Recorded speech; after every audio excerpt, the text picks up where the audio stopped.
ಕರುನಾಡಿನ ನನ್ನ ಎಲ್ಲ ಪ್ರೀತಿಯ ಸ್ಪರ್ಧಾರ್ಥಿಗಳಿಗೆ ನಮಸ್ಕಾರ. ನಾನು ಮಹಾದೇವ್ ಕಡಪಮಿ, ಸ್ಪರ್ಧಾ ಚಾಲುಕ್ಯ ಗೋಕಾಕ್.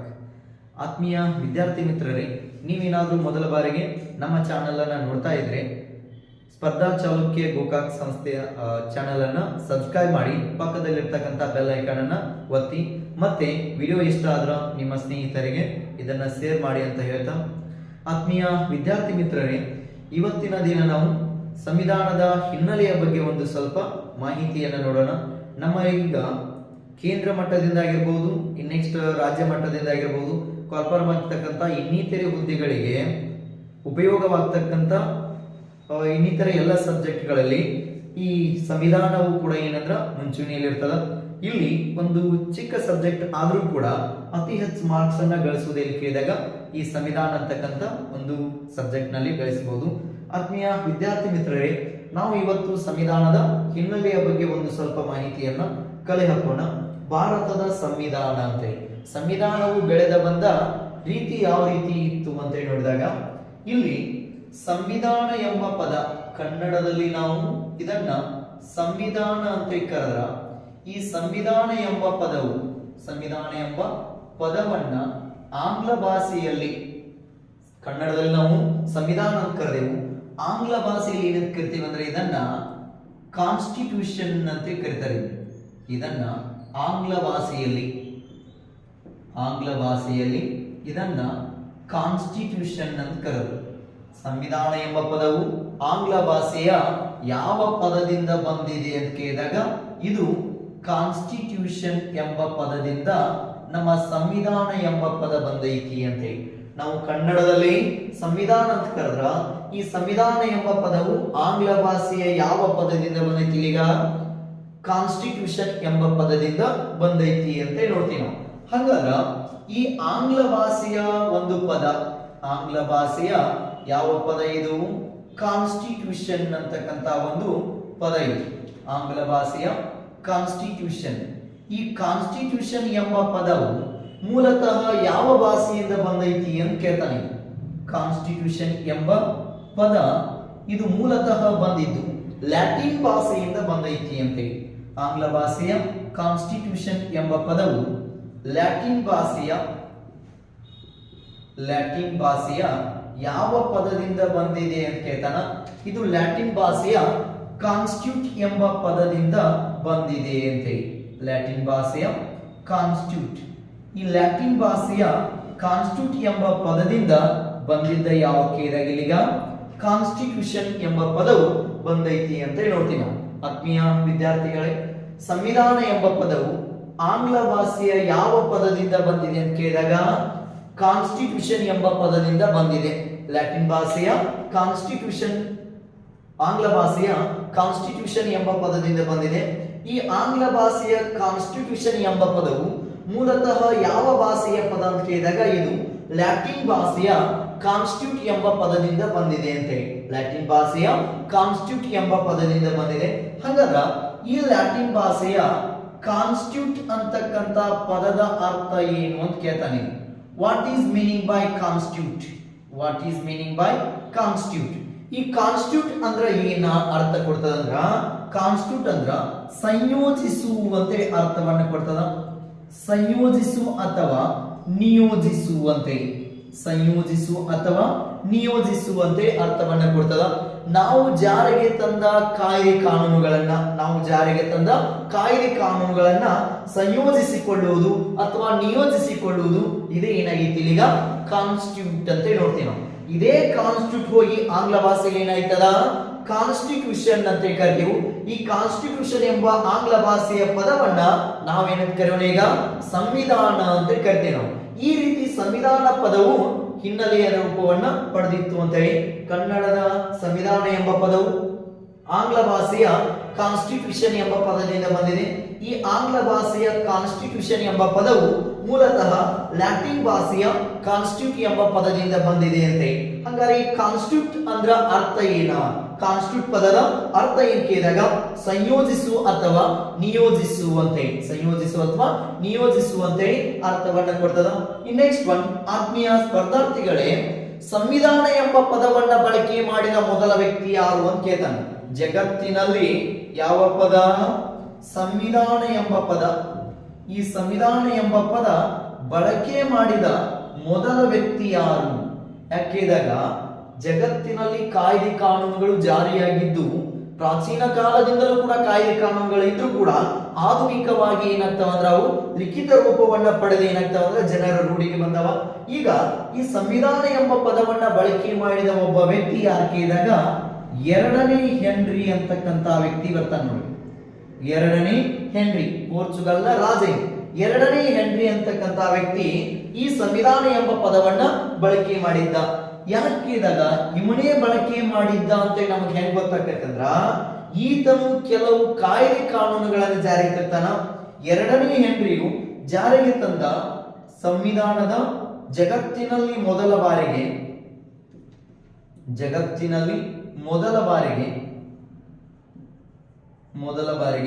ಕಾನೂನು ನಿಯಮಗಳನ್ನ ಜಾರಿಗೆ ತಂದ ಅಂತ ಹೇಳಿ ಕಾನೂನು ನಿಯಮಗಳನ್ನ ಜಾರಿಗೆ ತಂದ ಮೊದಲ ವ್ಯಕ್ತಿ ಯಾಕೆಂದಾಗ ಎರಡನೇ ಹೆನ್ರಿ ಅಂತಕ್ಕಂಥ ವ್ಯಕ್ತಿ. ಎರಡನೇ ಹೆನ್ರಿ ಎಂಬ ವ್ಯಕ್ತಿ ಜಗತ್ತಿನಲ್ಲಿ ಮೊದಲ ಬಾರಿಗೆ ಕಾನೂನು ನಿಯಮಗಳನ್ನ ಜಾರಿಗೆ ತಂದ. ಈ ಕಾನೂನು ನಿಯಮಗಳನ್ನ ಈತನು ಜಾರಿಗೆ ತಂದ ಕಾನೂನು ನಿಯಮಗಳನ್ನ ನಾವೇನಕ್ಕೆ ಕರೆದೇವೆ ಅಂದ್ರೆ ಸಂವಿಧಾನದ ಕ್ಲಾರಿಟ್ ಅಂತ ಕರಿತೀವಿ. ಇದನ್ನ ಸಂವಿಧಾನದ ಕ್ಲಾರಿಟ್. ಹಂಗಾದ್ರ ಈತನು ಜಾರಿಗೆ ತಂದ ಕಾನೂನು ನಿಯಮಗಳನ್ನ, ಎರಡನೇ ಹೆನ್ರಿಯು ಜಾರಿಗೆ ತಂದ ಕಾನೂನು ನಿಯಮಗಳನ್ನ ಏನೆಂದು ಕರೆಯುತ್ತಾರೆ ಅಂತ ಕೇಳಿದಾಗ ಸಂವಿಧಾನದ ಕ್ಲಾರಿಟ್ ಅಂತ ಕರೀತಾರ. ಹಂಗಾದ್ರ ಸಂವಿಧಾನದ ಕ್ಲಾರಿಟ್ ಅಂದ್ರ ಇವೇನು ಬೇರೆ ಏನೂ ಅಲ್ಲ, ಇವೇನಾಗಿದಾವ ಕಾನೂನು ನಿಯಮಗಳು ಅಂತೆ. ಕಾನೂನು ನಿಯಮಗಳು. ಈ ಕಾನೂನು ನಿಯಮಗಳನ್ನ ಜಾರಿಗೆ ತಂದ ವ್ಯಕ್ತಿ ಎರಡನೇ ಹೆನ್ರಿ ಅಂತಕ್ಕಂಥ ವ್ಯಕ್ತಿ ಜಾರಿಗೆ ತಂದಿದ್ದ. ಆತನು ಜಗತ್ತಿನಲ್ಲಿ ಮೊದಲ ಬಾರಿಗೆ ಯಾವ ಪದವನ್ನ ಬಳಕೆ ಮಾಡಲಿ? ಸಂವಿಧಾನ ಎಂಬ ಪದವನ್ನ ಬಳಕೆ ಮಾಡಿದ್ದ ಅಂತ. ಆತ್ಮೀಯರೇ, ಈ ರೀತಿ ನಮ್ಮ ಸಂವಿಧಾನ ಎಂಬ ಪದವು ಬಳಕೆಯಾಗಿದ್ದು ಮೊದಲು ಯಾರಿಂದ ಕೇಳಿದಾಗ ಎರಡನೇ ಹೆನ್ರಿಯಿಂದ ಬಳಕೆಯಾಗಿತ್ತು ಅಂತ ನೋಡ್ತೀವಿ ನಾವು. ನೆಕ್ಸ್ಟ್ ನಂತರದಲ್ಲಿ ಈ ಸಂವಿಧಾನ ರಚನೆ ಆಗಬೇಕಾದ್ರ ಕಾರಣವಾಗಿರ್ತಕ್ಕಂಥ ಕೆಲ ವ್ಯಕ್ತಿಗಳು ಕಂಡು ಬರ್ತಾರೆ ಇಲ್ಲಿ. ಅದರಲ್ಲಿ ಜಗತ್ತಿನ ಸಂವಿಧಾನದ ಪಿತಾಮಹ ಅಂತೇಳಿ ಯಾರನ್ನ ಕರೆಯುತ್ತಾರೆ ಅಂತ ಕೇಳ್ತಾನೆ. The father of constitution in world, ಜಗತ್ತಿನ ಸಂವಿಧಾನದ ಪಿತಾಮಹ. ಜಗತ್ತಿನ ಸಂವಿಧಾನದ ಪಿತಾಮಹ ಎಂದು ಯಾರನ್ನ ಕರೆಯುತ್ತಾರೆ ಅಂತ ಕೇಳಿದಾಗ ಇಲ್ಲಿ ಜೇಮ್ಸ್ ಮ್ಯಾಡಿಸನ್ ಅಂತಕ್ಕಂಥ ಒಬ್ಬ ವ್ಯಕ್ತಿ ಬರ್ತಾನೆ. James Madison. ಈ ಜೇಮ್ಸ್ ಮ್ಯಾಡಿಸನ್ ಅನ್ನ ಜಗತ್ತಿನ ಸಂವಿಧಾನದ ಪಿತಾಮಹ ಅಂತ ಕರಿತೀವಿ ನಾವು. ಯಾರನ್ನ ಕರೆಯೋಣ ಇಲ್ಲಿಗ? ಜೇಮ್ಸ್ ಮ್ಯಾಡಿಸನ್ ಅನ್ನ. ಹಂಗಾರೆ ಯಾರೀತ ಜೇಮ್ಸ್ ಮ್ಯಾಡಿಸನ್? ಜೇಮ್ಸ್ ಮ್ಯಾಡಿಸನ್ ಯಾರೀತ ಕೇಳಿದಾಗ ಅಮೆರಿಕಾದ ನಾಲ್ಕನೇ ಅಧ್ಯಕ್ಷ. ಯಾರು ಕೇಳಿದಾಗ ಯಾರಾಗಿದ್ದಾರೆ ಇಲ್ಲಿ? ಜೇಮ್ಸ್ ಮ್ಯಾಡಿಸನ್ ಅಂತಕ್ಕಂಥ ವ್ಯಕ್ತಿ. ಯಾಕೆ ಈತನನ್ನ ಜಗತ್ತಿನ ಸಂವಿಧಾನ ಪಿತಾಮಹ ಅಂತ ಕರೀತಾರಂದ್ರ ಈತನ ಆಳ್ವಿಕೆಯಲ್ಲಿ ಜಗತ್ತಿನ ಮೊದಲ ಲಿಖಿತ ರೂಪದ ಸಂವಿಧಾನ ರಚನೆಯಾಗಿತ್ತು. ಯಾರ ಆಳ್ವಿಕೆಯಲ್ಲಿ? ಜೇಮ್ಸ್ ಮ್ಯಾಡಿಸನ್ ಆಳ್ವಿಕೆಯಲ್ಲಿ ಜಗತ್ತಿನ ಮೊದಲ ಲಿಖಿತ ರೂಪದ ಸಂವಿಧಾನ ರಚನೆಯಾಗಿತ್ತು. ಆ ಒಂದು ಕಾರಣದಿಂದಾಗಿ ಈತನ ಏನಕ್ಕೆ ಕರಿತೀವಿ ಅಂದ್ರೆ ನಾವಿಲ್ಲಿಗ ಜಗತ್ತಿನ ಸಂವಿಧಾನದ ಪಿತಾಮಹ ಅಂತ. ಯಾಕಂದ್ರ ಜಗತ್ತಿನ ಮೊದಲ ಲಿಖಿತ ರೂಪದ ಸಂವಿಧಾನ ಅಮೆರಿಕ. ಜಗತ್ತಿನ ಮೊದಲ ಲಿಖಿತ ರೂಪದ ಸಂವಿಧಾನ ಯಾವುದಾಗಿತ್ತು? ಅಮೆರಿಕ ಸಂವಿಧಾನ. ಆ ಅಮೆರಿಕ ಸಂವಿಧಾನ ರಚನೆಯಾದ ಸಮಯದಲ್ಲಿ ಇರ್ತಕ್ಕಂಥ ಅಮೆರಿಕದ ಅಧ್ಯಕ್ಷ ಜೇಮ್ಸ್ ಮ್ಯಾಡಿಸನ್ ಅಂತಕ್ಕಂಥ ವ್ಯಕ್ತಿ ಇದ್ದ. ಜೇಮ್ಸ್ ಮ್ಯಾಡಿಸನ್ ಈತನ ಆಳ್ವಿಕೆಯಲ್ಲಿ ಮೊದಲ ಲಿಖಿತ ರೂಪದ ಸಂವಿಧಾನ ರಚನೆ ಆದ ಕಾರಣದಿಂದಾಗಿ ಜೇಮ್ಸ್ ಮ್ಯಾಡಿಸನ್ ಏನಂತ ಕರಿತೀವಿ ನಾವೀಗ? ಜಗತ್ತಿನ ಸಂವಿಧಾನದ ಪಿತಾಮಹ ಅಂತ ಕರಿತೀವಿ ನಾವು. ನೆಕ್ಸ್ಟ್ ಒನ್, ಈ ಅಮೆರಿಕ ಯಾವಾಗ ಸ್ವತಂತ್ರಗೊಂಡಿತ್ತು ಅಂತ ಕೇಳ್ತಾನ. ಇದು ಸ್ವತಂತ್ರಗೊಂಡಿದ್ದು 1776 ಜುಲೈ 4ರಂದು ಏನಾಗ್ತದೆ ಕೇಳಿದಾಗ ಅಮೆರಿಕವು ಸ್ವಾತಂತ್ರ್ಯಗೊಂಡಿತ್ತು ಅಂತ. ಅಮೆರಿಕ ಸ್ವತಂತ್ರಗೊಂಡಿದ್ದು 1776 ಜುಲೈ 4ರಂದು ಏನಾಗ್ತದೆ ಕೇಳಿದಾಗ ಅಮೆರಿಕ ಸ್ವತಂತ್ರಗೊಂಡಿತ್ತು. ಈ ಅಮೆರಿಕ ಕೂಡ ಬ್ರಿಟನ್ನರ ಒಂದು ವಸಾಹತು ರಾಷ್ಟ್ರ ಯಾವುದಾಗಿದೆ ಈಗ? ಅಮೆರಿಕ ಅಂತ. ಈ ರೀತಿ ಸಂವಿಧಾನದ ಪಿತಾಮಹ ಎಂದು ಯಾರನ್ನು ಕರೆದೇವೆ ನಾವಿಲ್ಲಿಗ?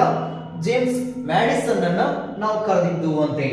ನೆಕ್ಸ್ಟ್ ಒನ್ ಆತ್ಮೀಯ ವಿದ್ಯಾರ್ಥಿ ಮಿತ್ರರೇ, ಈ ಸಂವಿಧಾನ ಬೆಳೆದು ಬಂದ ಹಿನ್ನೆಲೆ ಯಾವ ರೀತಿ ಇತ್ತು ಅಂತ ಹೇಳಿ, ಈ ಸಂವಿಧಾನ ಬೆಳವಣಿಗೆ ಬಂದ ಹಿನ್ನೆಲೆ ಯಾವ ರೀತಿ ಇದು ಬೆಳವಣಿಗೆಯನ್ನ ಹೊಂದೈತಿ ಅಂತ ಹೇಳಿ. ನಮ್ಮ ಸಂವಿಧಾನ ಜಗತ್ತಿನಲ್ಲಿ ರೂಢಿಗತವಾಗಿದ್ದು ಏಕಕಾಲದಲ್ಲಿ ಸ್ಟಾರ್ಟ್ ಆಗಿದ್ದಲ್ಲ, ಇದು ಪ್ರಾಚೀನ ಕಾಲದಿಂದಲೂ ಕೂಡ ಪ್ರಾರಂಭದಲ್ಲಿರ್ತಕ್ಕಂಥದ್ದು ಏನ್ ಕೇಳಿದಾಗ ಕಾಯ್ದೆ ಕಾನೂನುಗಳ ಜಾರಿಯಲ್ಲಿದ್ದು ಆ ಕಾಯ್ದೆ ಕಾನೂನುಗಳ ಹೋಗಿ ಏನಾಗಿದಾವ ಈಗ ಸಂವಿಧಾನ ಅಂತ ಕರಿತೀವಿ ನಾವೀಗ. ಈಗ ನಾಗರಿಕತೆಗಳ ಅವಧಿಯಲ್ಲಿಯೂ ಕೂಡ ಕೆಲವು ಕಾಯ್ದೆ ಕಾನೂನುಗಳನ್ನು ಜಾರಿಗೆ ತಂದಿರ್ತಾರ. ಆ ಕೆಲವು ಕಾಯ್ದೆ ಕಾನೂನುಗಳ ಅನ್ವಯ ನಂತರದಲ್ಲಿ ಏನಾಯ್ತು ಕೇಳಿದಾಗ ಸಂವಿಧಾನ ರಚನೆ ಆಯಿತು ಅಂತ ನೋಡ್ತೀವಿ ನಾವು. ಈಗ ಸುಮೇರಿಯನ್ನರು ಅಂತ ಬರ್ತಾರೆ. ಸುಮೇರಿಯನ್ನರು ಅಂತ ಜಗತ್ತಿನ ಮೊದಲ ನಾಗರಿಕತೆ ಈಜಿಪ್ಟ್ ನಾಗರಿಕತೆ. ಜಗತ್ತಿನ ಮೊದಲ ನಾಗರಿಕತೆ ಈಜಿಪ್ಟ್ ನಾಗರಿಕತೆ. The first civilisation in world ಯಾವುದು? Egypt civilisation. ನೈಲ್ ನದಿಯ ದಡದಲ್ಲಿ ಕಂಡು ಬರ್ತದ ಯಾವ್ದ? ಈಜಿಪ್ಟ್ ನಾಗರಿಕತೆ. ಈ ನೆಕ್ಸ್ಟ್ ಒನ್ ನಮ್ಮ ಸಿಂಧೂ ನಾಗರಿಕತೆಯೊಂದಿಗೆ ವ್ಯಾಪಾರ ಸಂಪರ್ಕ ಹೊಂದಿದವರು ಏನ್ ಕೇಳಿದಾಗ ಮೆಸೊಪೊಟೇಮಿಯನ್ನರು ಅಂತ ಹೇಳಿ ಬರ್ತಾರ. ಅವರಾದ ನಂತರದಲ್ಲಿ ಸುಮೇರಿಯನ್ನರು ಅಂತ ಹೇಳಿ. ಈ ಸುಮೇರಿಯನ್ನರು ಆಳ್ವಿಕೆ ಮಾಡತಕ್ಕಂತ ಒಂದು ಭೂಪ್ರದೇಶ ಇರಾಕ್. ಯಾವ್ದು ಆಳ್ವಿಕೆ ಮಾಡ್ತಾರೆ ಇವರ? ಇರಾಕ್ ಅನ್ನ ಆಳ್ವಿಕೆ ಮಾಡಿದವರು ಯಾರಂದ್ರ ಸುಮೇರಿಯನ್ನರು. ಜಗತ್ತಿನ ಮೊದಲ ನಾಗರಿಕತೆ ಈಜಿಪ್ಟ್ ನಾಗರಿಕತೆ. ಜಗತ್ತಿನ ಮೊದಲ ನಗರ ನಾಗರಿಕತೆ ನಮ್ಮ ಸಿಂಧೂ ನಾಗರಿಕತೆ. The first urban civilisation in world Indus valley civilisation. Sindhu ನಾಗರಿಕತೆಯು ಜಗತ್ತಿನ ಮೊದಲ ನಗರ ನಾಗರಿಕತೆ ಅಂತೇಳಿ. ನೆಕ್ಸ್ಟ್ ನಂತರ ಬರ್ತಕ್ಕಂತ ವೇದಿಕ್ ಪೀರಿಯಡ್ ಅದೇನಾಗಿತ್ತು? ಅರ್ಬನ್ ಸಿವಿಲೈಸೇಷನ್ ಅಲ್ಲ, ಅದು ರೂರಲ್ ಸಿವಿಲೈಸೇಷನ್ ಆಗಿತ್ತು. ಅದು ಒಂದು ಗ್ರಾಮೀಣ ನಾಗರಿಕತೆ ಅಂತ ಇರಲಿ. ಆತ್ಮೀಯರೇ, ಸುಮೇರಿಯನ್ನರು ಆಳ್ವಿಕೆ ಮಾಡತಕ್ಕಂತ ಒಂದು ನಗರ, ಒಂದು ಪ್ರದೇಶ ಇರಾಕ್ ಅಂತ ನೋಡ್ತೀವಿ ನಾವು. ಇಲ್ಲಿ ಸುಮೇರಿಯನ್ನರ ಅರಸ ಒಬ್ಬ ಬರ್ತಾನ. ಸುಮೇರಿಯನ್ನರ ಅರಸ ಉರುಕ್ಜೈನ್ ಅಂತ ನೋಡ್ತೀವಿ ನಾವು. ಸುಮೇರಿಯನ್ನರ ಅರಸ ಉರುಕ್ಜೈನ್. ಸುಮೇರಿಯನ್ನರ ಅರಸನಾಗಿರ್ತಕ್ಕಂಥ ಉರುಕ್ಜೈನ್ ಈತ ಏನ್ ಮಾಡ್ತಾನಂದ್ರ ಮೊದಲ ಬಾರಿಗೆ ಕಾನೂನು ನಿಯಮಗಳನ್ನ ಜಾರಿಗೆ ತಂದಿದ್ದ ಅಂತ. ಜಗತ್ತಿನಲ್ಲಿ ಮೊದಲ ಬಾರಿಗೆ ಕಾನೂನು ನಿಯಮಗಳನ್ನ ಜಾರಿಗೆ ತಂದ ವ್ಯಕ್ತಿ ಯಾರಾಗಿದ್ರೆ ಅಂದ್ರೆ ಇಲ್ಲಿಗ ಉರುಕ್ಜೈನ್ ಅಂತಕ್ಕಂಥ ವ್ಯಕ್ತಿ. ಈತ ಯಾವ ಒಂದು ಮನೆತನಕ್ಕೆ ಸಂಬಂಧಿಸಿದ ಕೇಳಿದಾಗ ಸುಮೇರಿಯನ್ನರ ಒಬ್ಬ ಅರಸ ಅಂತ ನೋಡ್ತೀವಿ ನಾವು. ಇದೇ ರೀತಿ ಬ್ಯಾಬಿಲೋನಿಯನ್ನರು ಅಂತ ಬರ್ತಾರೆ. ಬ್ಯಾಬಿಲೋನಿಯನ್ನರು, ಈ ಬ್ಯಾಬಿಲೋನಿಯನ್ನರು ಇವರು ಯಾರು ಕೇಳಿದಾಗ ಇವರು ಗ್ರೀಕ್ ದೇಶವನ್ನ ಆಳ್ವಿಕೆ ಮಾಡತಕ್ಕಂತ ವ್ಯಕ್ತಿಗಳು ಅಂತ. ಗ್ರೀಕ್ ದೇಶದವರು ಯಾರೀಗ ಬ್ಯಾಬಿಲೋನಿಯನ್ನರು ಅಂತ ನೋಡ್ತೀವಿ. ಈಗ ಅಲೆಕ್ಸಾಂಡರ್ ಅಂತಕ್ಕಂತ ವ್ಯಕ್ತಿಯು ಈ ಬ್ಯಾಬಿಲೋನಿಯಾ ಪ್ರಾಂತ್ಯದಲ್ಲಿ ಮರಣ ಹೊಂದಿದ. ಆತ ಆಳ್ವಿಕೆ ಮಾಡ್ತಕ್ಕಂತ ಪ್ರಾಂತ್ಯ ಮ್ಯಾಸಿಡೋನಿಯಾ ಆಗಿತ್ತಂದ್ರ ಆತ ಮರಣ ಹೊಂದಿದ ಯಾವ್ದಾಗಿತ್ತಲ್ಲಿ? ಬ್ಯಾಬಿಲೋನಿಯಾ. ನಂತರ ಬರ್ತಕ್ಕಂತ ಅಲೆಕ್ಸಾಂಡರ್ನ ಉತ್ತರಾಧಿಕಾರಿ ಸೆಲ್ಯೂಕಸ್ ಅಂತಕ್ಕಂತ ವ್ಯಕ್ತಿಯು ಈ ಬ್ಯಾಬಿಲೋನಿಯಾ ಪ್ರಾಂತ್ಯದ ಪ್ರಾಂತ್ಯಾಧಿಕಾರಿಯಾಗಿದ್ದ ಅಂತ ಕೂಡ ನೋಡ್ತೀವಿ. ಇವರ ಮೂಲ ಸ್ಥಳ ಯಾವ್ದಾಗಿತ್ತಂದ್ರ ಗ್ರೀಕ್ ಅಂತ. ಇಲ್ಲಿ ಈ ಬ್ಯಾಬಿಲೋನಿಯನ್ನರ ಅರಸ ಒಬ್ಬ ಬರ್ತಾನ. ಬ್ಯಾಬಿಲೋನಿಯನ್ನರ ಅರಸ ಹಮ್ಮುರಬಿ ಅಂತಕ್ಕಂತ ವ್ಯಕ್ತಿ.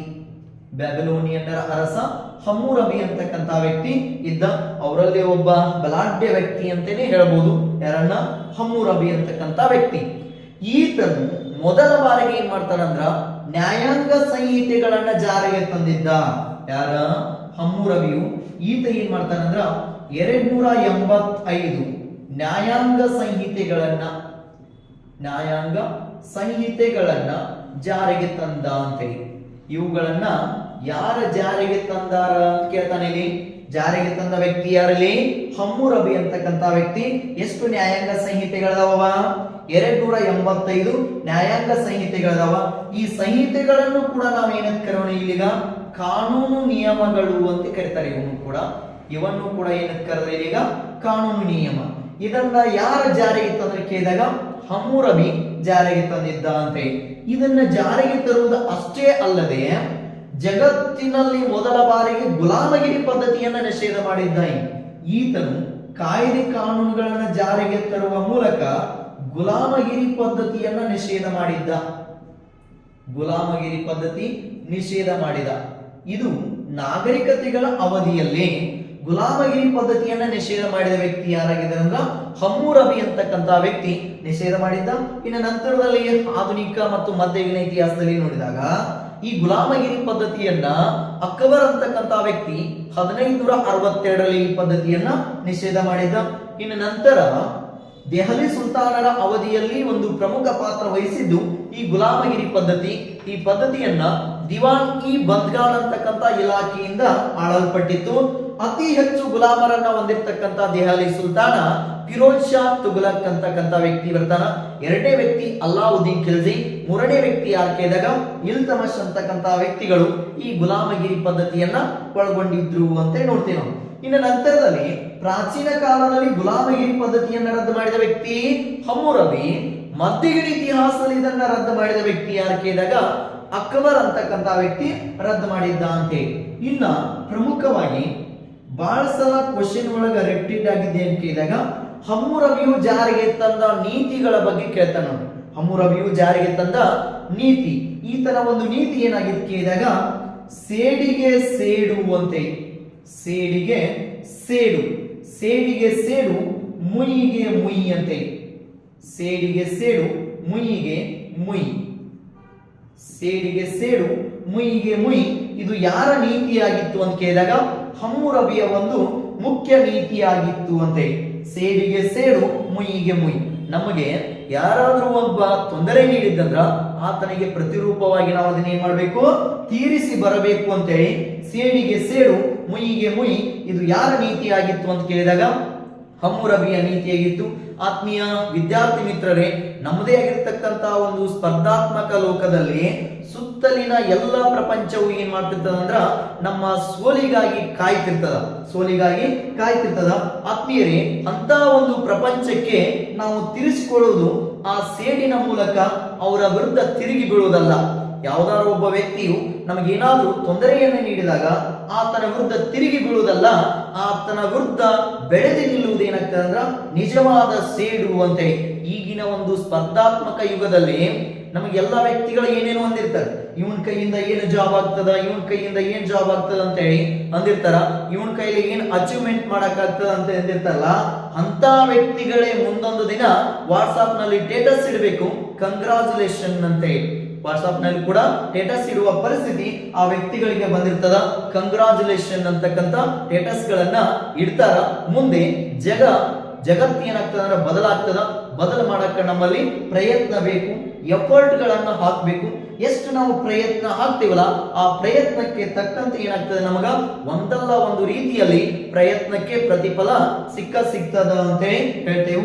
ಆತ್ಮೀಯ ವಿದ್ಯಾರ್ಥಿ ಮಿತ್ರರೇ, ಇದು ಒಂದು ಯಾರ ನೀತಿಯಾಗಿತ್ತು ಕೇಳಿದಾಗ ಯಾರ ನೀತಿಯಾಗಿತ್ತಿದ ಹಮ್ಮುರಬಿಯ ನೀತಿ ಅಂತ. ಆತ್ಮೀಯ ವಿದ್ಯಾರ್ಥಿ ಮಿತ್ರರೇ, ಈ ರೀತಿ ಸಂವಿಧಾನ ಏನಾಗಿತ್ತಂದ್ರ ಹಿನ್ನೆಲೆಯನ್ನ ಒಳಗೊಂಡಿತ್ತು ಅಂತ ನೋಡ್ತೇವೆ.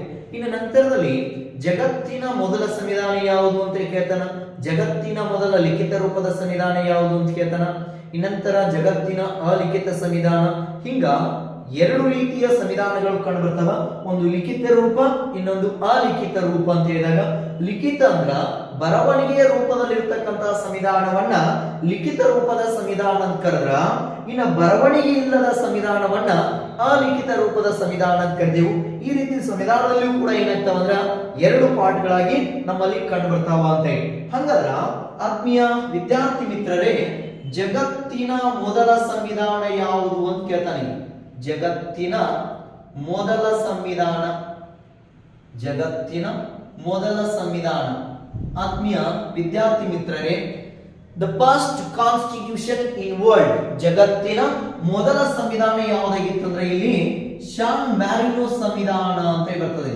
ಸ್ಯಾನ್ ಮ್ಯಾರಿನೋ ಸಂವಿಧಾನ. ಈ ಸ್ಯಾನ್ ಮ್ಯಾರಿನೋ ಸಂವಿಧಾನವು ರಚನೆಯಾಗಿದ್ದು ಕ್ರಿಸ್ತ ಶಕ 1600ರ ಅವಧಿಯಲ್ಲಿ ಈ ಸ್ಯಾನ್ ಮ್ಯಾರಿನೋ ಸಂವಿಧಾನ ಏನಾಗಿತ್ತಂದ್ರ ರಚನೆಯಾಗಿತ್ತು. ಇದು ಜಗತ್ತಿನ ಮೊದಲ ಸಂವಿಧಾನ ಅಂತ ಕರಿತೀವಿ ನಾವು. ಜಗತ್ತಿನ ಮೊದಲ ಸಂವಿಧಾನ ಯಾವುದಾಗಿತ್ತು ಈಗ ಸ್ಯಾನ್ ಮ್ಯಾರಿನೋ ಸಂವಿಧಾನ. ಹಂಗಲ್ಲ, ಇದೇ ಒಂದು ಸಂವಿಧಾನದ ಆಧಾರದ ಮೇಲೆ ಯಾವ ರೀತಿ ಕ್ವಶನ್ ಕೇಳ್ತಾವಂದ್ರ ಜಗತ್ತಿನ ಅತಿ ಚಿಕ್ಕ ಅಲಿಖಿತ ಸಂವಿಧಾನ, ಜಗತ್ತಿನ ಅತಿ ಚಿಕ್ಕ ಅಲಿಖಿತ ಸಂವಿಧಾನ. ಅದು ಕೂಡ ಯಾವುದಿಲ್ಲಿ ಸ್ಯಾನ್ ಮ್ಯಾರಿನೋ ಸಂವಿಧಾನ ಅಂತ ಬರ್ತದ. ಜಗತ್ತಿನ ಮೊದಲ ಸಂವಿಧಾನ ಸ್ಯಾನ್ ಮ್ಯಾರಿನೋ, ಜಗತ್ತಿನ ಅತಿ ಚಿಕ್ಕ ಅಲಿಖಿತ ಸಂವಿಧಾನ ಸ್ಯಾನ್ ಮ್ಯಾರಿನೋ ಸಂವಿಧಾನ ಅಂತ ಬರ್ತದ. ಇನ್ನೊಂದು ಜಗತ್ತಿನ ಮೊದಲ ಅಲಿಖಿತ ರೂಪದ ಸಂವಿಧಾನ, ಅಲಿಖಿತ ರೂಪದ ಸಂವಿಧಾನ. ಜಗತ್ತಿನ ಮೊದಲ ಸಂವಿಧಾನ ಅಂದ್ರೆ ಹೌದಾ. ನೆಕ್ಸ್ಟ್ ಜಗತ್ತಿನ ಅತಿ ಚಿಕ್ಕ ಅಲಿಖಿತ ಸಂವಿಧಾನ. ಓಕೆ, ನೆಕ್ಸ್ಟ್ ಜಗತ್ತಿನ ಮೊದಲ ಅಲಿಖಿತ ಸಂವಿಧಾನ. ಇಲ್ಲಿ ಎಲ್ಲ ಯಾವುದಾಗಿತ್ತು ಕೇಳಿದಾಗ ಸ್ಯಾನ್ ಮ್ಯಾರಿನೋ ಸಂವಿಧಾನ ಅಂತ ಬರ್ತದ. ಈ ರೀತಿ ಈ ಒಂದು ಸ್ಯಾನ್ ಮ್ಯಾರಿನೋ ಸಂವಿಧಾನದ ಮೇಲೆ ಕ್ವಶನ್ ಗಳನ್ನ ಕೇಳುವ ಚಾನ್ಸಸ್ ಇರ್ತದ ಅಂತ. ಈ ನೆಕ್ಸ್ಟ್ ಒಂದು ನಂತರದಲ್ಲಿ ಬರೋಣ. ಆತ್ಮೀಯ ವಿದ್ಯಾರ್ಥಿ ಮಿತ್ರರೇ, ಜಗತ್ತಿನ ಅತಿ ಚಿಕ್ಕ ಅಲಿಖಿತ ಸಂವಿಧಾನ ಸ್ಯಾನ್ ಮ್ಯಾರಿನೋ ಆಗಿತ್ತು. ಇನ್ನು ಜಗತ್ತಿನ ಅತಿ ದೊಡ್ಡ ಸಂವಿಧಾನ ಯಾವುದು ಅಂತ ಕೇಳ್ತಾನೆ. ಜಗತ್ತಿನ ಅತಿ ದೊಡ್ಡ ಸಂವಿಧಾನ ಯಾವುದಾಗಿತ್ತು ಅಂತ ಕೇಳ್ತಾನೆ. The largest constitution in world Yugoslavia ಅಂತ ಬರ್ತದೆ. ಯುಗೋಸ್ಲೋವಿಯಾ ಸಂವಿಧಾನ ಇದೇನ್ ಕೇಳಿದಾಗ ಜಗತ್ತಿನ ಅತಿ ದೊಡ್ಡ ಸಂವಿಧಾನ ಅಂತೆ. ಇಲ್ಲಿ ಕನ್ಫ್ಯೂಸ್ ಆಗಬಾರದು. ಜಗತ್ತಿನ ಅತಿ ದೊಡ್ಡ ಲಿಖಿತ ರೂಪದ ಸಂವಿಧಾನ ಭಾರತ. ಜಗತ್ತಿನ ಅತಿ ದೊಡ್ಡ ಲಿಖಿತ ರೂಪದ ಸಂವಿಧಾನ ಭಾರತ ಸಂವಿಧಾನ ಆದ್ರ ಜಗತ್ತಿನ ಅತಿ ದೊಡ್ಡ ಸಂವಿಧಾನ ಯುಗೋಸ್ಲೋವಿಯಾ. ಹಂಗಾದ್ರ ಆತ್ಮೀಯರೇ, ಇದಿರೋದು ಯಾವ ರೂಪದ ಸಂವಿಧಾನ ಕೇಳಿದಾಗ ಇದು ಅಲಿಖಿತ ರೂಪದ ಸಂವಿಧಾನ ಅಂತೆ. ಹಾಗಾಗಿ ಜಗತ್ತಿನ ಅತಿ ದೊಡ್ಡ ಅಲಿಖಿತ ಸಂವಿಧಾನ ಅಂತೆ. ಜಗತ್ತಿನ ಅತಿ ದೊಡ್ಡ ಅಲಿಖಿತ ಸಂವಿಧಾನ ಅದು ಯಾವ್ದು ಕೇಳಿದಾಗಲಿ ಯಾವ್ದಾಗೈತಿ ಯುಗೋಸ್ಲೋವಿಯಾ ಅಂತ ಬರ್ತದ. ಜಗತ್ತಿನ ಅತಿ ಚಿಕ್ಕ ಅಲಿಖಿತ ಸಂವಿಧಾನ ಸ್ಯಾನ್ ಮ್ಯಾರಿನೋ, ಜಗತ್ತಿನ ಅತಿ ದೊಡ್ಡ ಅಲಿಖಿತ ಸಂವಿಧಾನ ಯುಗೋಸ್ಲೋವಿಯಾ ಸಂವಿಧಾನ ಅಂತ ಬರ್ತದ. ಜಗತ್ತಿನ ಅತಿ ದೊಡ್ಡ ಸಂವಿಧಾನ ಮತ್ತು ಜಗತ್ತಿನ ಅತಿ ದೊಡ್ಡ ಅಲಿಖಿತ ಸಂವಿಧಾನ ಭಾರತ ಸಂವಿಧಾನ. ಮತ್ತು ಇದಕ್ಕೆ ಕಂಪೇರ್ ಮಾಡಿದಾಗ ನಮ್ಮದಿರುವುದು ಲಿಖಿತ ರೂಪದ ಸಂವಿಧಾನ, ಈಗಿರೋದು ಏನಾಗೈತಿ ಅಲಿಖಿತ ರೂಪದ ಸಂವಿಧಾನ ಅಂತ ಹೇಳ್ಬೋದು. ಈ ನೆಕ್ಸ್ಟ್ ಒನ್, ಜಗತ್ತಿನ ಮೊದಲ ಲಿಖಿತ ರೂಪದ ಸಂವಿಧಾನ ಯಾವುದು ಅಂತ ಕೇಳ್ತಾನೆ. ಜಗತ್ತಿನ ಮೊದಲ ಲಿಖಿತ ರೂಪದ ಸಂವಿಧಾನ. ಜಗತ್ತಿನ ಮೊದಲ ಲಿಖಿತ ರೂಪದ ಸಂವಿಧಾನ ಯಾವುದಾಗಿತ್ತಂದ್ರ ಅಮೆರಿಕ ಸಂವಿಧಾನವು the first written constitution in world USA. ಜಗತ್ತಿನ ಮೊದಲ ಲಿಖಿತ ರೂಪದ ಸಂವಿಧಾನ ಯಾವುದಾಗಿತ್ತಂದ್ರ ಅದು ಅಮೆರಿಕ ಸಂವಿಧಾನ ಅಂತ ನೋಡ್ತೀವಿ ನಾವು. ಈ ನೆಕ್ಸ್ಟ್ ಒನ್ ನಂತರದಲ್ಲಿ ಏನಂತ ಕೇಳ್ತಾರೆ ಅಂದ್ರೆ ಇದನ್ನ ಆಧುನಿಕವಾಗಿ ರಚನೆಯಾದ ಮೊದಲ ಸಂವಿಧಾನ. ಆಧುನಿಕವಾಗಿ ರಚನೆ ಆದ ಮೊದಲ ಸಂವಿಧಾನ ಅಂತ. ಮೊದಲ ಸಂವಿಧಾನ ಅದು ಯಾವುದಾಗಿತ್ತಂದ್ರೆ ಇಲ್ಲಿಗ ಯಾವುದು ಅಮೆರಿಕ ಸಂವಿಧಾನ. ಜಗತ್ತಿನ ಮೊದಲ ಲಿಖಿತ ರೂಪದ ಸಂವಿಧಾನ ಅಮೆರಿಕ, ಆಧುನಿಕವಾಗಿ ರಚನೆಯಾದ ಮೊದಲ ಸಂವಿಧಾನ ಅಮೆರಿಕ. ಅಷ್ಟ ಅಲ್ಲದೆ ಜಗತ್ತಿನ ಅತಿ ಚಿಕ್ಕ ಲಿಖಿತ ಸಂವಿಧಾನವು ಕೂಡ ಅಮೆರಿಕ ಸಂವಿಧಾನ ಅಂತ. ಈ ಅಮೆರಿಕ ಸಂವಿಧಾನವನ್ನ ಜಗತ್ತಿನ ಅತಿ ಚಿಕ್ಕ ಲಿಖಿತ ಸಂವಿಧಾನ ಅಂತ ಕರಿತೀವಿ ನಾವು. ಲಿಖಿತ ಸಂವಿಧಾನ. ಜಗತ್ತಿನ ಅತಿ ಚಿಕ್ಕ ಅಲಿಖಿತ ಸಂವಿಧಾನ ಸ್ಯಾನ್ ಮ್ಯಾರಿನೋ ಆದ್ರ ಜಗತ್ತಿನ ಅತಿ ಚಿಕ್ಕ ಲಿಖಿತ ಸಂವಿಧಾನ ಇಲ್ಲಿ ಯಾವ್ದಾಗ್ತದ ಪುನಃ ಅಮೆರಿಕ. ಪುನಃ ಮತ್ತೆ ಯಾವ್ದಾಯ್ತಿಲಿ ಅಮೆರಿಕ. ಇನ್ನು ನೆಕ್ಸ್ಟ್ ರಹಸ್ಯವಾಗಿ ಗುಪ್ತವಾಗಿ ರಚನೆಯಾದ ಸಂವಿಧಾನ ಯಾವುದು ಅಂತ ಕೇಳ್ತಾನೆ. ಇದೇನಾಗಿತ್ತಂದ್ರ ರಹಸ್ಯವಾಗಿ ಮತ್ತು ಗುಪ್ತವಾಗಿ ರಚನೆ ಆದ ಸಂವಿಧಾನ ಅದ ಯಾವ್ದಾಗಿತ್ತಂದ್ರೆ ಇಲ್ಲಿಗ ಯಾವ ಸಂವಿಧಾನ ಅಮೆರಿಕ ಸಂವಿಧಾನ. ನಮ್ಮಲ್ಲಿಂದ ಜನಪ್ರತಿನಿಧಿಗಳ ಒಂದು ಸಮೂಹವನ್ನ ರಚನೆ ಮಾಡಿದೆ ನಾವು ಕಾನ್ಸ್ಟಿಟ್ಯೂಯೆಂಟ್ ಅಸೆಂಬ್ಲಿ ಅಂತ ಕರಿತೀವಿ. ಸಂವಿಧಾನ ರಚನಾ ಸಮಿತಿ ಅಂತ ಹೇಳ್ತಾನೆ. ಆದರೆ ಅಮೆರಿಕದವರು ಏನ್ ಮಾಡ್ತಾರಂದ್ರ ರಹಸ್ಯವಾಗಿ ಗುಪ್ತವಾಗಿ ಅವರ ಸಂವಿಧಾನವನ್ನ ರಚನೆ ಮಾಡ್ಕೊಂಡಿದ್ರು. ಆ ಒಂದು ಕಾರಣದಿಂದಾಗಿ ಅಮೆರಿಕ ಸಂವಿಧಾನವನ್ನ ರಹಸ್ಯವಾಗಿ ಗುಪ್ತವಾಗಿ ರಚನೆಯಾದ ಸಂವಿಧಾನ ಅಂತೇಳಿ ಇಲ್ಲಿ ಯಾವ್ದು ಕರೆದೇವು ನಾವು ಈಗ ಅಮೆರಿಕ ಸಂವಿಧಾನ ಅಂತೇಳಿ ಕರೆದೇವು. ಅಮೆರಿಕದ ಮೇಲೆ ಇಷ್ಟು ಕ್ವಶನ್ಗಳು ಅರೈಸ್ ಆಗ್ತಾವ.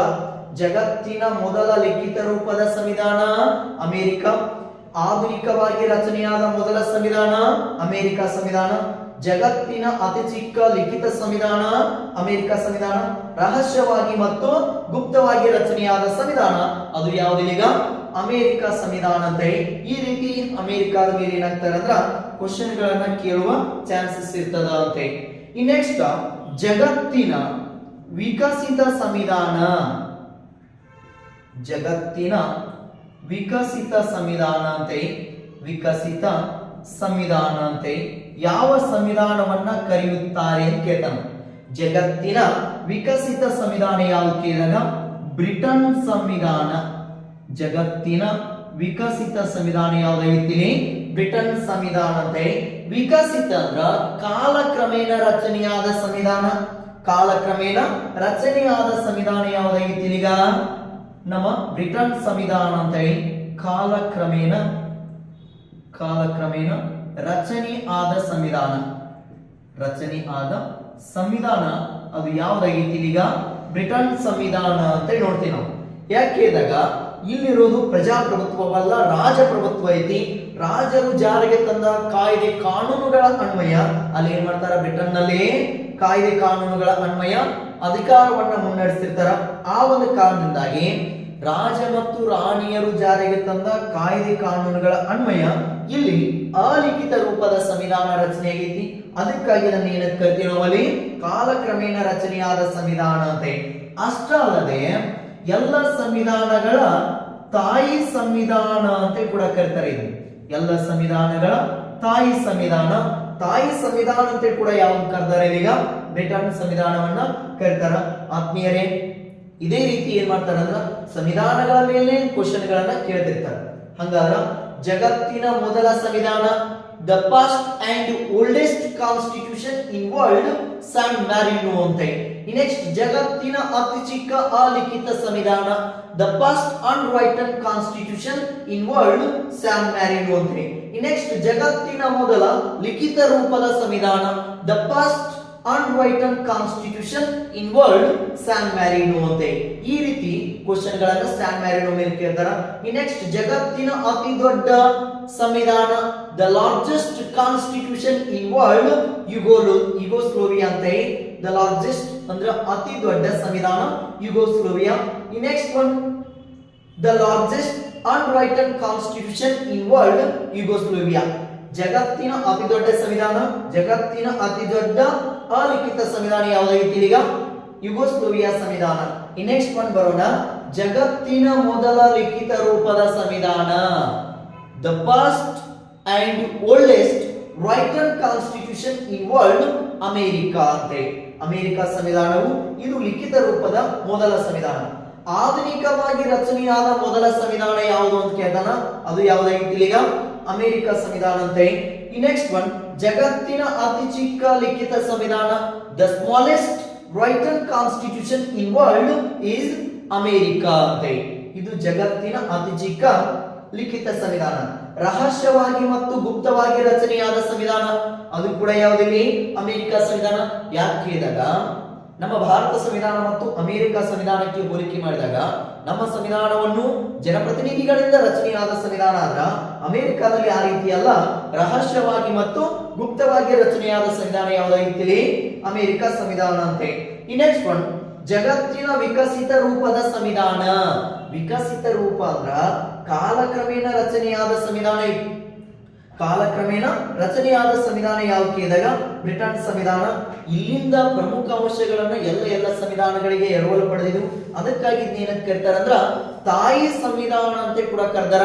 ಯಾವುದನ್ನ ಬ್ರಿಟನ್ ಸಂವಿಧಾನ ಅಂತ. ಹಂಗಾದ್ರ ಆತ್ಮೀಯ ವಿದ್ಯಾರ್ಥಿ ಮಿತ್ರರೇ ಇನ್ನ ನಮ್ಮ ಸಂವಿಧಾನ ಕಡೆ ಬರೋಣ.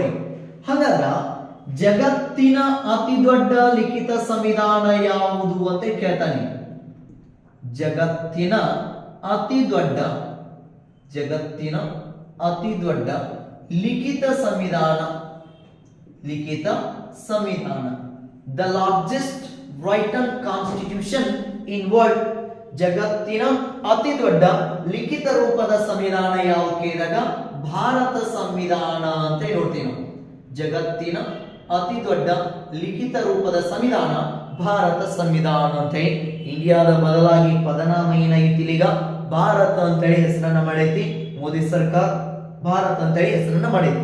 ಇಲ್ಲಿ ಜಗತ್ತಿನ ಅತಿ ದೊಡ್ಡ ಲಿಖಿತ ರೂಪದ ಸಂವಿಧಾನ ಯಾವುದಂದ್ರೆ ಈಗ ಭಾರತ ಸಂವಿಧಾನ ಅಂತ ನೋಡ್ತೀವಿ ನಾವು. ಈ ನೆಕ್ಸ್ಟ್ ಒನ್, ಈ ಒಂದು ಸಂವಿಧಾನವನ್ನ ಜನಪ್ರತಿನಿಧಿಗಳ ಸಂವಿಧಾನ ಅಂತ ಕರೀತಾರೆ. ಜನಪ್ರತಿನಿಧಿಗಳ ಸಂವಿಧಾನ. ಯಾಕಿದನ್ನ ಜನಪ್ರತಿನಿಧಿಗಳ ಸಂವಿಧಾನ ಅಂತೇಳಿ ನಮ್ಮ ಭಾರತ ಸಂವಿಧಾನವನ್ನ ಕರೆದು ಕೇಳಿದಾಗ ಇಲ್ಲಿ ಕ್ಯಾಬಿನೆಟ್ ಆಯೋಗ ಅಂತ ಬರ್ತದ. 1946ರಲ್ಲಿ ಕ್ಯಾಬಿನೆಟ್ ಆಯೋಗ ಬಂದಿತ್ತು. ಆ ಕ್ಯಾಬಿನೆಟ್ ಆಯೋಗದ ಅನ್ವಯ ನಮ್ಮ ಭಾರತದ ಸಂವಿಧಾನ ರಚನಾ ಸಮಿತಿಯು ರಚನೆ ಆಗ್ತದ. ಎಷ್ಟು ಜನ ಇದ್ರಂದ್ರ 389 ಮೆಂಬರ್ಸ್ ಇತ್ತು ನಮ್ಮಲ್ಲಿ. 389 ಜನ ಸದಸ್ಯರನ್ನ ಒಳಗೊಂಡಂತೆ ಸಂವಿಧಾನ ರಚನಾ ಸಮಿತಿಯು ರಚನೆಯಾಗಿತ್ತು. ಆ ಸಂವಿಧಾನ ರಚನಾ ಸಮಿತಿಯು ಜನಪ್ರತಿನಿಧಿಗಳಿಂದ ಆಯ್ಕೆಯಾಗಿತ್ತು. ಅದಕ್ಕಾಗಿ ಆ ಜನಪ್ರತಿನಿಧಿಗಳಿಂದ ರಚನೆಯಾದ ಸಂವಿಧಾನಕ್ಕೆ ನಾವೇನಂತ ಕರೆಯೋಣ ಈಗ ಜನಪ್ರತಿನಿಧಿಗಳ ಸಂವಿಧಾನ ಅಂತ ಕರೆದಿ ನಾವು. ಯಾವುದನ್ನ ಭಾರತ ಸಂವಿಧಾನ ಅಂತ ಕರೆದು. ಈ ನೆಕ್ಸ್ಟ್ ಒನ್, ಅಷ್ಟೇ ಅಲ್ಲದೆ ಜಗತ್ತಿನ ಅತಿ ದೊಡ್ಡ ಪ್ರಜಾಪ್ರಭುತ್ವ ರಾಷ್ಟ್ರ. ಜಗತ್ತಿನ ಅತಿ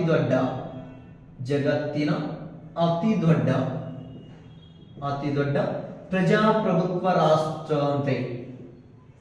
ಪ್ರಜಾಪ್ರಭುತ್ವ ರಾಷ್ಟ್ರ. The largest democracy in world.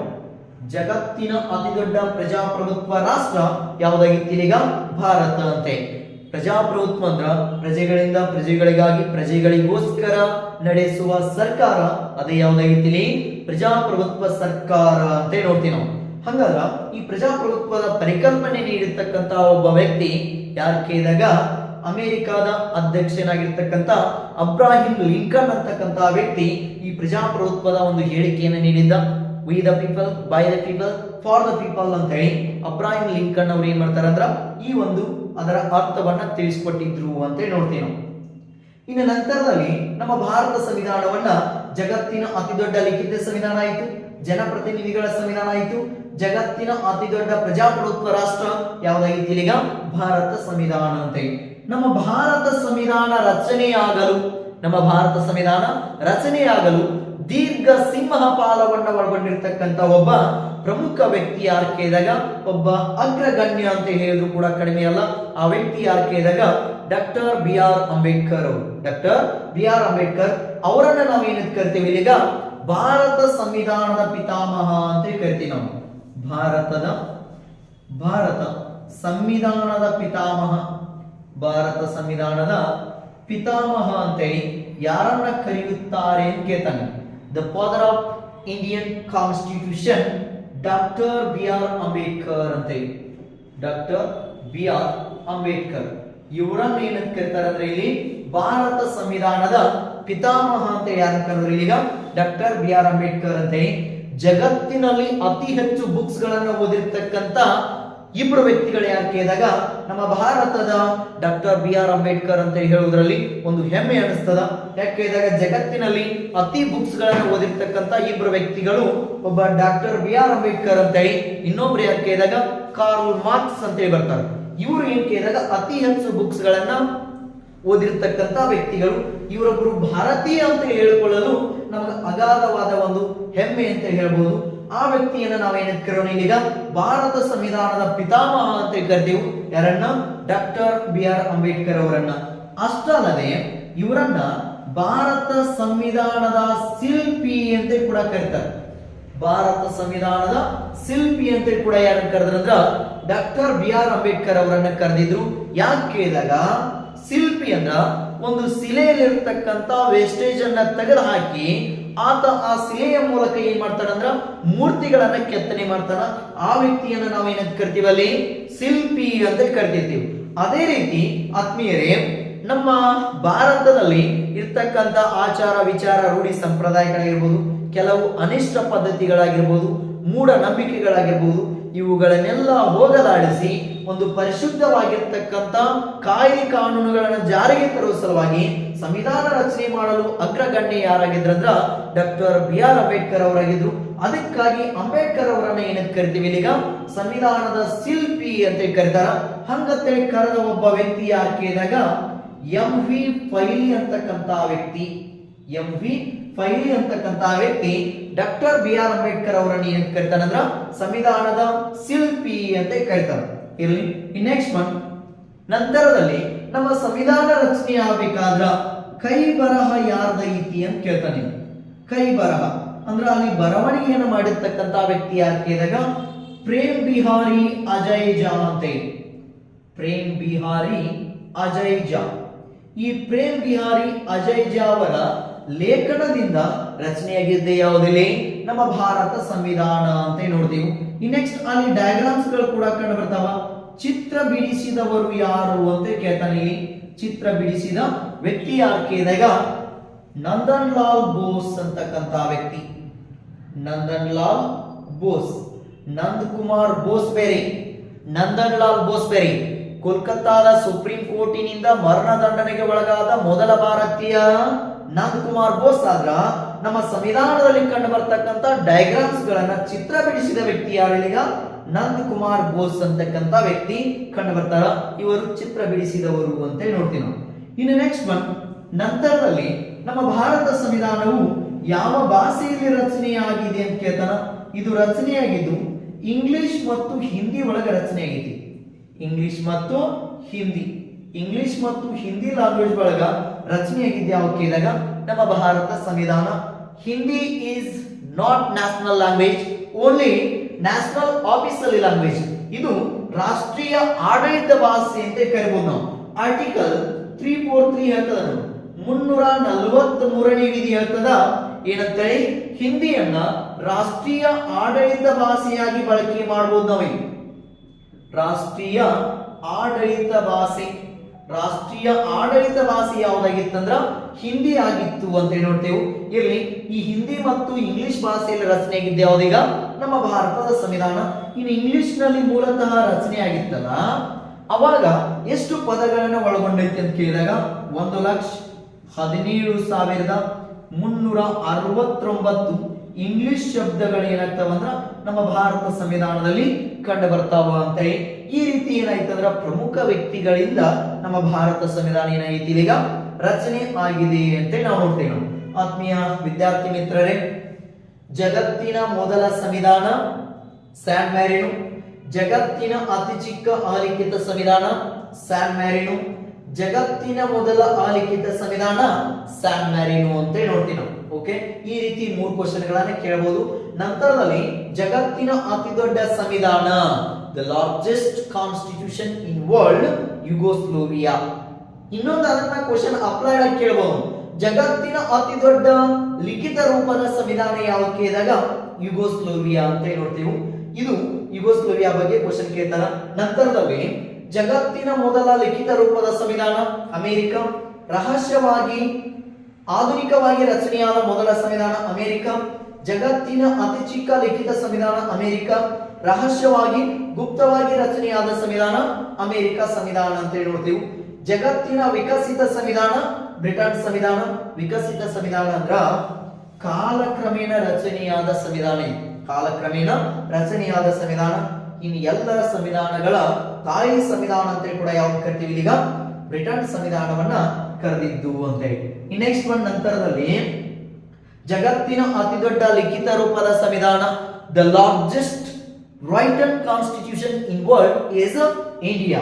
Bharat ಸಂವಿಧಾನವು ಜಗತ್ತಿನ ಅತಿ ದೊಡ್ಡ ಸಂವಿಧಾನ ಅಂತ ನೋಡ್ತೇವೆ ಲಿಖಿತ ರೂಪದಲ್ಲಿ. ಇನ್ನ ಜನಪ್ರತಿನಿಧಿಗಳಿಂದ ರಚನೆಯಾದ ಸಂವಿಧಾನ ಭಾರತ ಸಂವಿಧಾನ. ಜಗತ್ತಿನ ಅತಿ ದೊಡ್ಡ ಪ್ರಜಾಪ್ರಭುತ್ವ ರಾಷ್ಟ್ರ ಯಾವ್ದಾಗಿತ್ತು ಭಾರತ ಅಂತ. ನಾವು ಭಾರತೀಯರು ಅಂತ ಹೇಳಿಕೊಳ್ಳೋದರಲ್ಲಿ ಒಂದು ಹೆಮ್ಮೆ ಅಂತದ. ಯಾಕೆ ಕೇಳಿದಾಗ ಸ್ವಾಮಿ ವಿವೇಕಾನಂದರು ಹೇಳಿದ್ರು ಭಾರತವು ಒಂದಲ್ಲ ಒಂದು ದಿನ ಏನಾಗ್ತದ ವಿಶ್ವಗುರು ಆಗ್ತದ ಅಂತ ಹೇಳಿದಾಗ ಈಗ ಪ್ರಸ್ತುತ ಜಗತ್ತಿನಲ್ಲಿ ಭಾರತ ಒಂದು ವಿಶ್ವದಲ್ಲಿ ವಿಶ್ವಗುರು ಅಂತ ಹೇಳಿಕೊಳ್ಳಲು ನಮಗೆ ಹೆಮ್ಮೆ ಅನಿಸ್ತದ. ಅಂತ ಒಂದು ಭಾರತವು ಜಗತ್ತಿನಲ್ಲಿ ಅತಿ ದೊಡ್ಡ ಪ್ರಜಾಪ್ರಭುತ್ವ ರಾಷ್ಟ್ರವನ್ನ ಒಳಗೊಂಡೈತಿ ಅಂತ ನೋಡ್ತೀವಿ ನಾವು. ನೆಕ್ಸ್ಟ್ ಒನ್, ನಮ್ಮ ಭಾರತ ಸಂವಿಧಾನದ ಪಿತಾಮಹ ಅಂತ ಯಾರು ಕರೆದ್ರಲ್ಲಿ ಡಾಕ್ಟರ್ ಬಿ ಆರ್ ಅಂಬೇಡ್ಕರ್ ಅವರನ್ನು ಕರೀತಾರ. ಇವರನ್ನ ಭಾರತ ಸಂವಿಧಾನದ ಶಿಲ್ಪಿ ಅಂತ ಕೂಡ ಕರೆದಾರ. ಹಂಗಂತ ಕರೆದ ವ್ಯಕ್ತಿ ಯಾರೀಗ ಎಂ ವಿ ಪೈಲಿ ಅಂತಕ್ಕಂತ ವ್ಯಕ್ತಿ ಕರೆದಿದ್ದ. ಇನ್ನು ಭಾರತ ಸಂವಿಧಾನದ ಕೈ ಬರಹ ಯಾರನ್ನ ಒಳಗೊಂಡೈತೆ ಕೇಳಿದಾಗ ಪ್ರೇಮ್ ಬಿಹಾರಿ ಅಜಯ್ ಝಾ. ಪ್ರೇಮ್ ಬಿಹಾರಿ ಅಜಯ್ ಝಾ ಅವರ ಕೈ ಬರಹದಿಂದ ರಚನೆಯಾಗಿದ್ದ ಯಾವ ಕೇಳಿದಾಗ ಈ ನಮ್ಮ ಭಾರತ ಸಂವಿಧಾನ. ಇನ್ನು ಚಿತ್ರ ಬಿಡಿಸಿದವರು ಯಾರು ಕೇಳಿದಾಗ ನಂದನ್ ಲಾಲ್ ಬೋಸ್ ಅಂತಕ್ಕಂತ ವ್ಯಕ್ತಿ ಚಿತ್ರ ಬಿಡಿಸಿದ್ದ. ಯಾವ ಭಾಷೆ ಒಳಗೆ ರಚನೆ ಆಗಿದ್ದು ಕೇಳಿದಾಗ ಇಂಗ್ಲಿಷ್ ಮತ್ತು ಹಿಂದಿ ಒಳಗೆ ರಚನೆ ಆಗ್ತದ.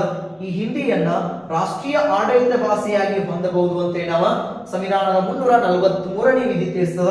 ಇನ್ ನೆಕ್ಸ್ಟ್ ಒನ್ ಇಂಗ್ಲಿಷ್ ನಲ್ಲಿ ರಚನೆ ಆಗಿತ್ತು. ಎಷ್ಟು ಶಬ್ದಗಳನ್ನ ಒಳಗೊಂಡೈತೆ ಅಂತ ಕೇಳಿದಾಗ 1,17,369 ಶಬ್ದಗಳು ಏನಾಗಿದಾವ ಅಂದ್ರ ಇಲ್ಲಿ ಕಂಡು ಬರ್ತಾವ ಅಂತ ಹೇಳಿ.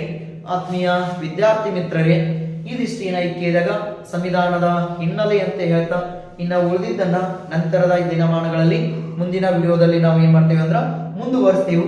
ಆತ್ಮೀಯ ವಿದ್ಯಾರ್ಥಿ ಮಿತ್ರರೇ, ನೀವೇನಾದ್ರೂ ಮೊದಲ ಬಾರಿಗೆ ನೋಡ್ತಾ ಇದ್ರ ಸ್ಪರ್ಧಾ ಚಾಲುಕ್ಯ ಗೋಕಾಕ್ ಅಂತಕ್ಕಂತ ನಮ್ಮ ಯೂಟ್ಯೂಬ್ ಚಾನೆಲ್ ಅನ್ನ ಸಬ್ಸ್ಕ್ರೈಬ್ ಮಾಡಿ ನಿಮ್ಮ ಸ್ನೇಹಿತರಿಗೂ ಕೂಡ ಏನ್ ಮಾಡಿ ಇದನ್ನ ಶೇರ್ ಮಾಡಿ ಅಂತ ಹೇಳ್ತಾ ನಂತರದಲ್ಲಿ ನಮ್ಮಲ್ಲಿ ಡಿಫೆನ್ಸ್ ಆಗಿರ್ಬಹುದು, ನಂತರ PCPSI, SDFDA, PDO ಆಗಿರ್ಬಹುದು, ಎಲ್ಲದಕ್ಕೂ ಕೂಡ ಏನ್ ಮಾಡ್ತೇವೆ ಅಂದ್ರೆ ಬ್ಯಾಚ್ ಗಳನ್ನ ಹಾಕಿರ್ತೇವೆ. ಕೇಂದ್ರ ಮಟ್ಟಕ್ಕೆ ಬೇರೆ ಬ್ಯಾಚ್ ಇರ್ತದ, ರಾಜ್ಯ ಮಟ್ಟಕ್ಕೆ ಬೇರೆ ಬ್ಯಾಚ್ ಇರ್ತದ. 2 ರೀತಿಯ ಬ್ಯಾಚ್ ಗಳಿರ್ತಾವ. ಮೊದಲೆರಡು ದಿನಗಳ ಕಾಲ ಕುಳಿತು ನೋಡಿ ನಿಮಗೇನಾದ್ರೂ ಇಷ್ಟ ಆಯ್ತಂದ್ರ, ಇಲ್ಲಿ ಟೀಚಿಂಗ್ ಏನಾದ್ರೂ ನಿಮಗೆ ಲೈಕ್ ಆಗ್ತಾ ಇತ್ತಂದ್ರ ನೀವೇನ್ ಮಾಡ್ಬೋದು, ಇದರಲ್ಲಿ ನೀವು ಪ್ರವೇಶವನ್ನ ಪಡಿಬಹುದು ಅಂತ ಹೇಳ್ತಾ ಆತ್ಮೀಯ ವಿದ್ಯಾರ್ಥಿ ಮಿತ್ರರೇ, ಇದು ಇವತ್ತಿನ ಸಂವಿಧಾನದ ಹಿನ್ನೆಲೆಯ ಮೊದಲ ವಿಡಿಯೋ ಅಂತೇಳಿ ವಿಡಿಯೋಗಳ ಸರಣಿಯಲ್ಲಿ ಇದು ಮೊದಲ ಭಾಗ. ಇನ್ನುಳಿದ ಭಾಗವನ್ನ ನಂತರದ ವಿಡಿಯೋದಲ್ಲಿ ನಾವು ಅಪ್ಲೋಡ್ ಮಾಡ್ತೇವೆ. ಅಲ್ಲಿಯವರೆಗೆ ಎಲ್ಲರಿಗೂ ನಮಸ್ಕಾರ.